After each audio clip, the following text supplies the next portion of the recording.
ആ നഗരത്തിലെ ഗവൺമെന്റ് ആശുപത്രിയിലെ ICU വിഭാഗത്തിൽ നൈറ്റ് ഡ്യൂട്ടിയിലായിരുന്നു മീര. രാത്രിയുടെ നിശബ്ദതയിൽ മെഷീനുകളുടെ ബീപ്പ് ശബ്ദം മാത്രം കേൾക്കാം.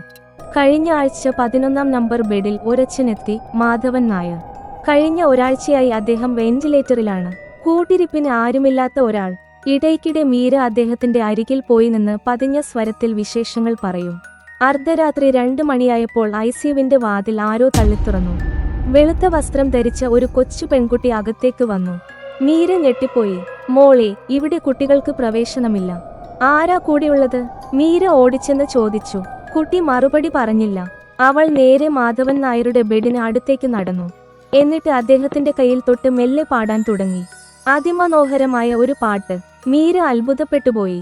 കാരണം ആ പാട്ട് പാടുമ്പോൾ വെന്റിലേറ്ററിലെ മോണിറ്ററിൽ മാധവൻ നായരുടെ ഹൃദയമിടിപ്പ് സാധാരണ നിലയിലാകുന്നത് അവൾ കണ്ടു.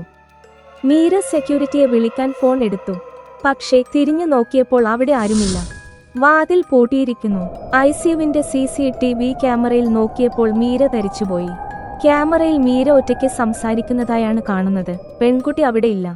പിറ്റേന്ന് രാവിലെ മാധവൻ നായർ അത്ഭുതകരമായി കണ്ണു തുറന്നു. ഡോക്ടർമാർ പോലും അതിശയിച്ചു. മീര അടുത്തേക്ക് ചെന്നു സംശയത്തോടെ ആ മുഖത്തേക്ക് നോക്കി. വൃദ്ധന്റെ കണ്ണുകൾ നിറഞ്ഞു.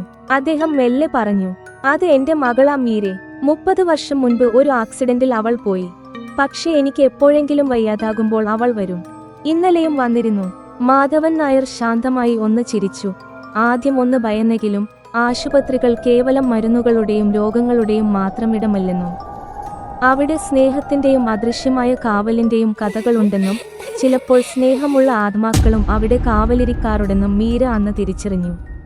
കൂടുതൽ കഥകൾ കേൾക്കാനായി ചാനൽ സബ്സ്ക്രൈബ് ചെയ്യുക. നിങ്ങൾക്കും കമന്റ് ബോക്സിൽ അനുഭവങ്ങൾ പങ്കുവെക്കാം. ശുഭദിനം.